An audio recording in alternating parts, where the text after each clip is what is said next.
നമസ്കാരം. Raft of ഫുട്ബോളിലേക്ക് എവർക്കും സ്വാഗതം. അണ്ടർ 20 വേൾഡ് കപ്പിൽ ബ്രസീൽ ഗ്രൂപ്പ് സ്റ്റേജിൽ ഒറ്റ കളി പോലും ജയിക്കാതെ പൊട്ടി തകർന്ന് പുറത്തു പോയിരുന്നല്ലോ. പക്ഷെ അർജന്റൈൻസ് കുട്ടികൾ കുതിക്കുകയാണ്.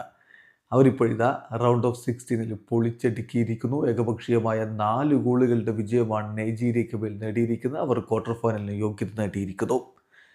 അർജന്റീനയുടെ ഗോളുകൾ സാർക്കോയും കാരിസോയും സിൽവറ്റിയുമാണ് നേടിയത്. കാരിസോ ഇരട്ട ഗോളുകളാണ് കണ്ടെത്തിയത്.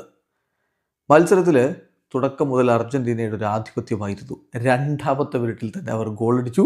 അവർക്ക് വേണ്ടി അലേജോ സാർക്കോ ആഫ്രിക്കൻ വമ്പന്മാരുടെ വലയിൽ പന്തെത്തിച്ചു. തുടർന്ന് 23-ാമത്തെ മിനിറ്റിൽ അടുത്ത ഗോൾ പിറക്കുന്നു. മഹർ കാരിസോയുടെ ആദ്യ ഗോളാണ് അപ്പോൾ പിറന്നത്. ഏകപക്ഷീയമായ 2 ഗോളിന് ലീഡായി. ഇടവേള സമയത്ത് 2 ഗോൾ ലീഡുമായിട്ടാണ് അവർ കളിക്കളം വിട്ടത്. രണ്ടാം പകുതിയിൽ നിർത്തിയിടത്ത് നിന്ന് തുടങ്ങി അർജന്റീൻ ടീം.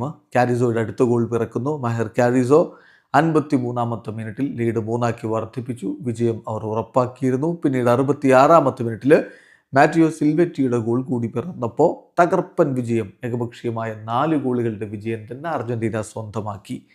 ഇനിയിപ്പോൾ ക്വാർട്ടർ ഫൈനൽ മത്സരങ്ങളാണ്. ക്വാർട്ടർ ഫൈനലിൽ അർജന്റീനയുടെ എതിരാളിയായിട്ട് വരുന്നത് മെക്സിക്കോയാണ്. ഒക്ടോബർ 12 പുലർച്ചെ ഇന്ത്യൻ സമയം 4:30 Mexico versus Argentina quarter final മത്സരം വരുന്നു. വീഡിയോ അവസാനിക്കുന്നു. ഫുട്ബോൾ ലോകത്തെ കൂടുതൽ വിശേഷങ്ങളുമായി റാഫ്റ്റ് ടോക്സ് എത്താം.